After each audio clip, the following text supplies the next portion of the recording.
It's been a dizzying series of statements in the week following the President Putin meeting in Helsinki, and speculation continues about what the two men actually talked about one-on-one last Monday for more than 2 hours. The White House press secretary called it the beginning of a dialogue with Russia. The State Department said no agreements were reached. And Mr. Trump declared vaguely that many positive things will come out of that meeting. So what do the Russians think, and what do they want going forward? Joining me now is Kimberly Martin, director of the program on U.S.-Russia relations at Columbia University and a professor of political science at Barnard College. So first, what is the mood on the streets in Russia, and how does that play into what Vladimir Putin wants? Well, it was initially seen as a huge triumph that he was able to be treated equally by the United States president. That's what Russia has long wanted, was to be treated seriously as somebody who is a necessary player in any kind of discussion about international security. And now the reality is sort of starting to sink in, and people are realizing that, in fact, Trump's performance did not go over well in the United States.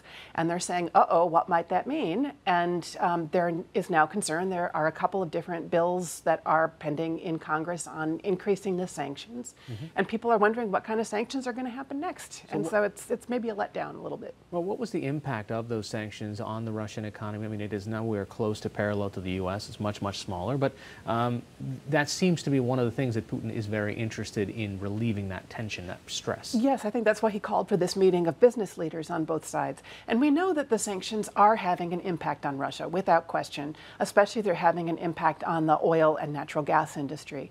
But what really is making the Russian economy weak is a combination of continuing corruption, which adds sort of a tax to every kind of deal that's made because people have to always pay off somebody on the side. And then just the failure to restructure away from state ownership of these huge oil and natural gas and mineral companies as being the center of the economy. So Russian laws right now don't really encourage small and medium business owners to be at all, proactive or innovative. So what about the idea of future summits? What has to happen to make those summits perhaps more effective?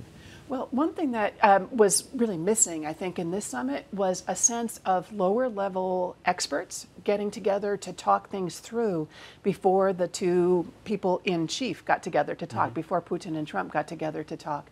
And so it's good news that we think that Pompeo and Lavrov, the Secretary of State on the U.S. side and the Minister of Foreign Affairs on the Russian side, have started talking by telephone about what might happen next. We need a lot more of that. We need the basis of the conversation to be worked out before Trump and Putin actually get together to talk about things, so that they're just putting the icing on the cake rather than trying to work out the technical details between themselves. Now, what are the tensions or the forces that are at work in Russia right now that Putin has to be responsive to in terms of his public, the policies that are out there?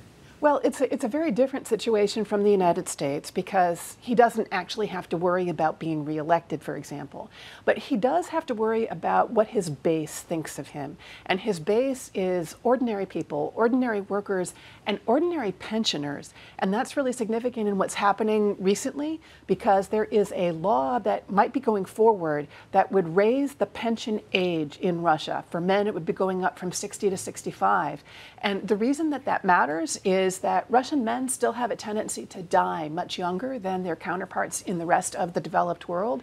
And so there's a lot of pushback against this idea coming from ordinary people who are going out and protesting. But for this whole thing, having a win on the foreign policy stage takes people's attention maybe off of what's happening domestically, and he can go back and say that he's the man who made Russia great again, and maybe try to get some of this popularity back that has slipped in recent weeks because of the pension reform question. All right, Kimberly Martin of Columbia University and Barnard College, thanks so much for joining us. Thank you, Hari.